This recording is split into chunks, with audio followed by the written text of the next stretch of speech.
Penser pouvoir atteindre ainsi un village avant la tombée de la nuit était pure folie. Que vous est-il donc passé par la tête pour imaginer que traverser cette sombre forêt serait un raccourci ?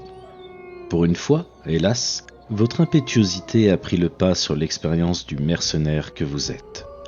Gagné par la panique, vous sentez votre cœur battre à tout rompre dans votre poitrine, alors que ces coups assourdissants résonnent dans vos oreilles. Et vous accélérez encore l'allure comme viennent de le faire les créatures qui vous donnent la chasse.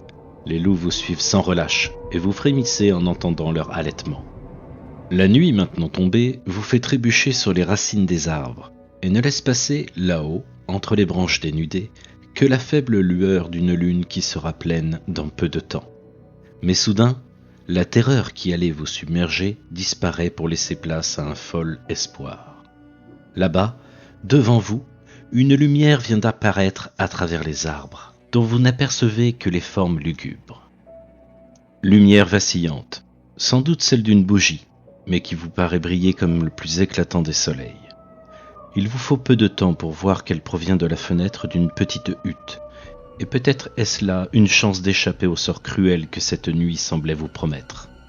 À ce moment précis, un hurlement s'élève dans l'obscurité, sinistre, effrayant, qui vous glace le sang et vous arrête net, le cri d'un animal qui doit être tout proche. Le souffle court, vous vous tournez en tous sens, votre regard cherchant à découvrir une trace de sa présence. Et c'est alors que 12 yeux rougeoyants, tels des chardons ardents, surgissent des ténèbres pour vous fixer de leur feu infernal. Grondant, les loups se sont approchés pour apparaître maintenant face à vous dans la lumière laiteuse de la lune, maigres, affamés, la fourrure pelée par endroits, les oreilles pointées vers l'arrière, serrées contre leur crâne, et la mâchoire ouverte, découvrant des crocs jaunâtres dégoulinant de salive. Il ne vous faut qu'un instant pour réaliser que vous êtes cerné. Sans hésiter, vous dégainez votre épée dont la lame étincelle, et vous en assurez fermement la garde dans votre main, sachant que dans un instant, vous allez devoir combattre pour votre vie. Alors, comme dans un tourbillon, des images des mois écoulés vous reviennent en mémoire. Lassé de la sécurité offerte par les plaines de Femfrey et de la vaste lande, vous vous étiez aventuré en direction du nord, vers la Mauristasia, pays où règne le froid et où le ciel est la plupart du temps caché par des nuages gris, région de montagnes escarpées et d'épaisses forêts.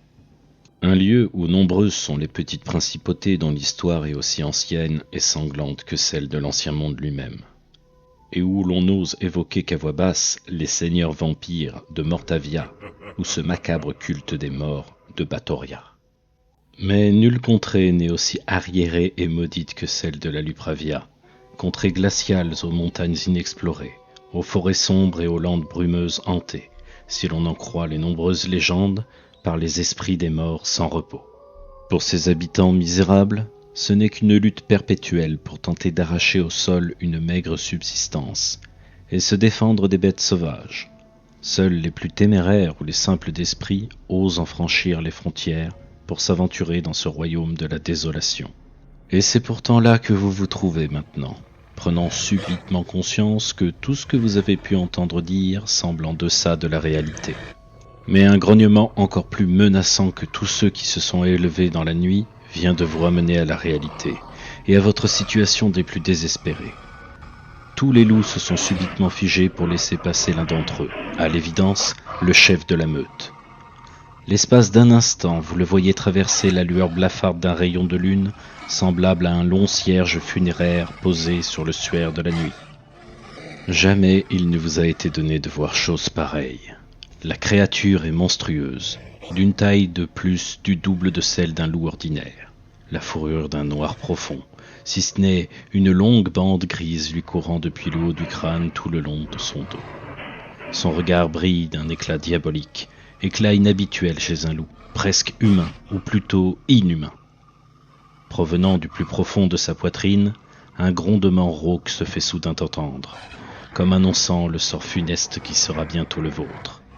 La meute s'est remise en mouvement, la mort au fond des yeux, le loup noir se prépare à bondir.